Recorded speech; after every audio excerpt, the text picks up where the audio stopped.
can be against something, how many people have ideas and offer suggestions and real world methods to really affect change? Whether it's in your personal life, you know, in your locality, your province, your state, your country.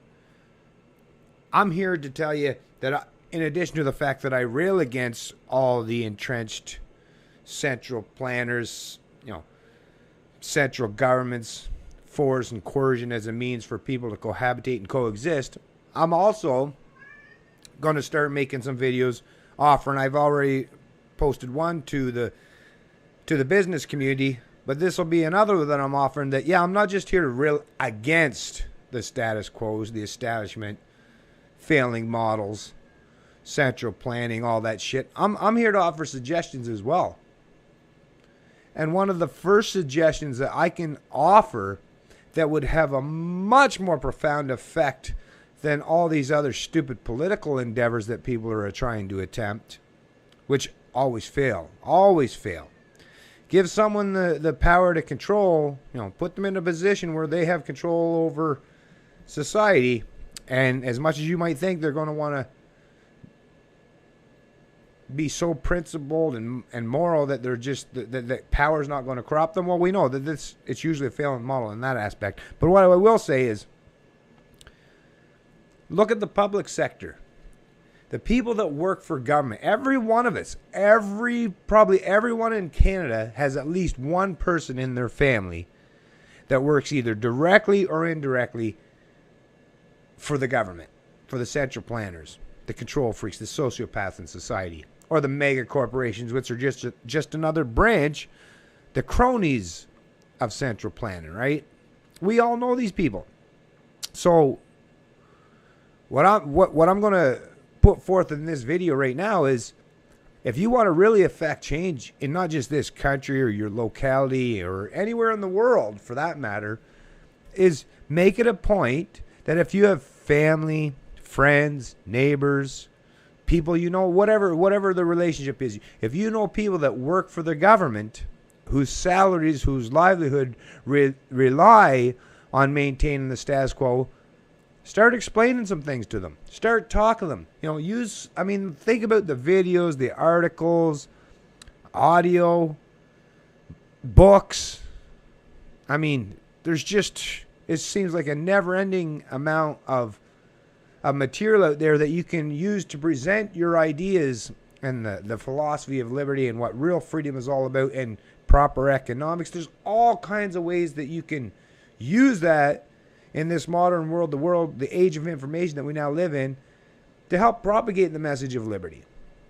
You don't have to use the political process. You don't have to beg political masters, people that want to rule you, control freaks and sociopaths. You don't have to try to beg or plead them to affect change. Talk to your family, your friends, your neighbors, the people that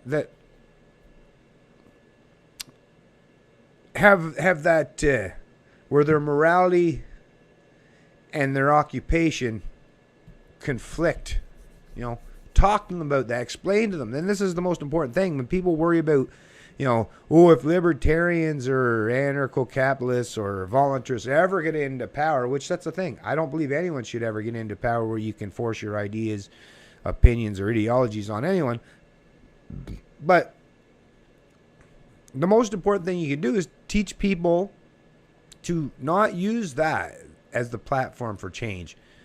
Teach them that if you're good in your job, and the Canadian people or whatever country you're in, whether you're in the healthcare occupation, or lawyers, or all the different motor vehicle, all the different branches of government that people work for and that they rely on their income from, just explain to them that you wouldn't have to lose your job in any way, shape, or form. If it's deemed, an occupation in society that people are going to need because they're going to want to, learn things and have, like for motor vehicle licensing, it's not that,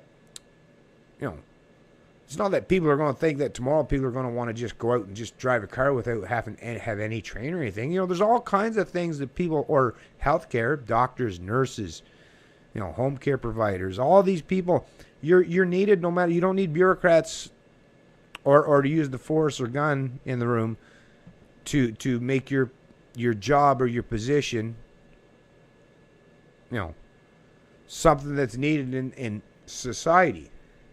If it's needed, if you're offering something that brings value that people need, you don't need a central powers, central government, or force to maintain that. People will automatically want to, just like, do people have to tell you how to go to, that you have to go, that you better go shopping here for your groceries? No, you just know you're going to because it's something that you want. If it's something that the people want, you don't need to be forced to pay for it. You're going to pay for it one way or the other.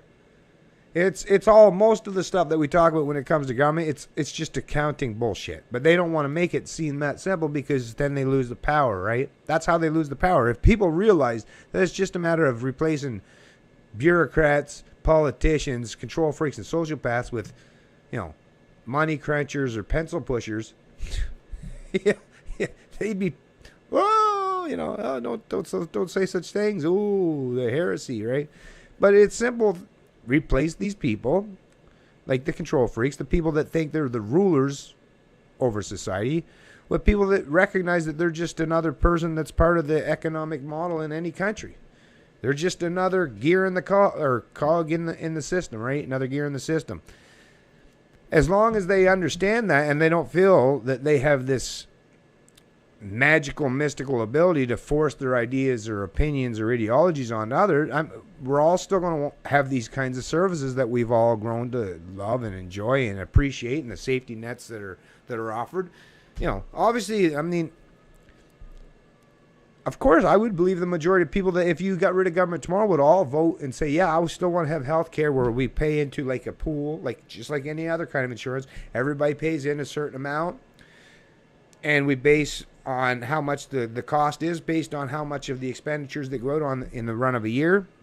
So if the government takes $1 billion, spends $100 million, then we know we're overspending, right? And we can reduce our policy premiums, blah, blah, blah, to reflect that. And this is something that can be easily done.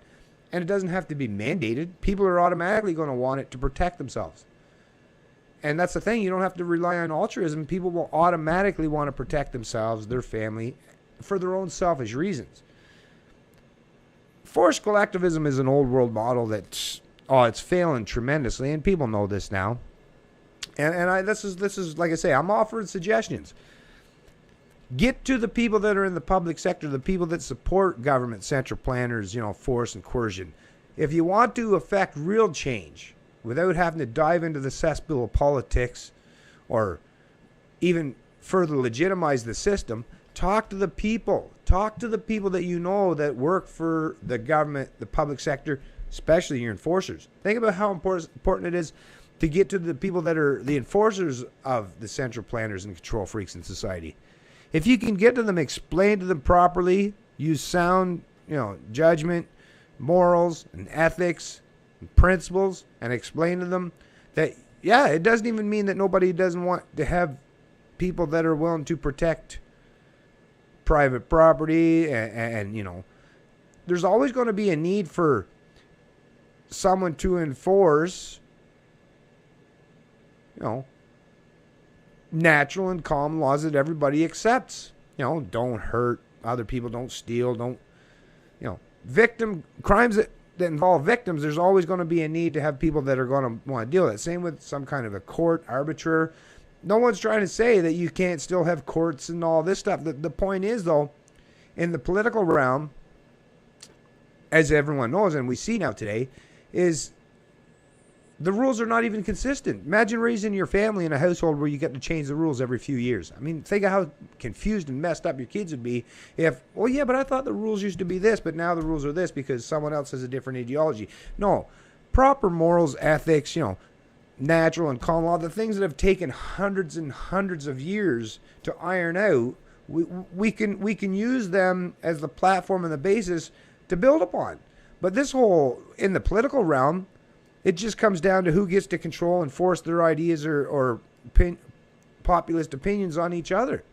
That's not true justice. That's not, that's not a just society when laws can arbitrarily be changed and people can become criminals or not criminals based on the whims of central planners, politicians, or control freaks. There has to be some set in stone foundational principles that can't be swayed, altered, or shifted depending on which political power,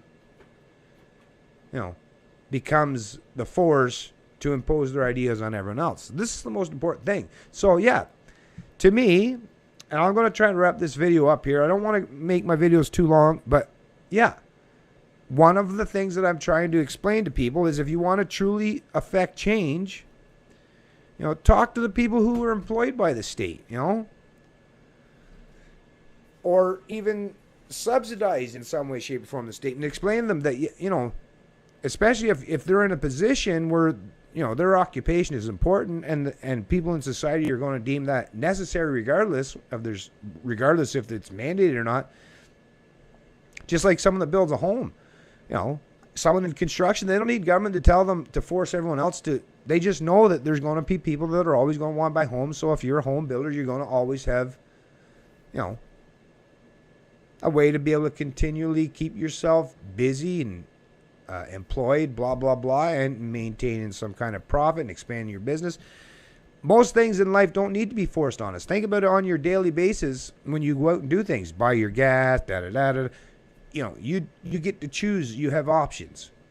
Government is the only thing that monopolizes that particular segment of society and forces everyone to go along with whatever they say. Now, depending on the political power that comes to fruition, that can change, obviously. But that's improper, because once people learn that, this is supposed to be proper, the way it's supposed to be done, and then someone can go in and affect change, and like I said, that doesn't help matters at all. Now, of course, if something that humanity learns that no one else has learned before, yes, we have to build on new knowledge and reflect that in our positions, our opinions, right? But there's nothing like that that's happened today. We all know, like, even from the time we're small children, we understand, that mostly about the non-aggression principle and private property and respecting each other and the individual, blah, blah, blah. So this is just one in a series of videos I'll make where I'm this is just kind of laying it out real quickly. I know I'm not covering particular aspects of it, but yeah, you want to affect change, talk to the people that are a part of the establishment and help bring them about understanding the true philosophy and principles of liberty and how they are negatively affecting it, even if they don't know it. That will greatly increase the amount of liberty and freedom in a way that's much more productive than just simply thinking you're going to go run, check someone's name off on a box, and like that's going to bring about change. Countries have only gotten worse through that process, as we can see. Things have only gotten worse through that process. Evidence, people. If it ain't working, try something else. It's a Canadian Libertarian, and I love liberty.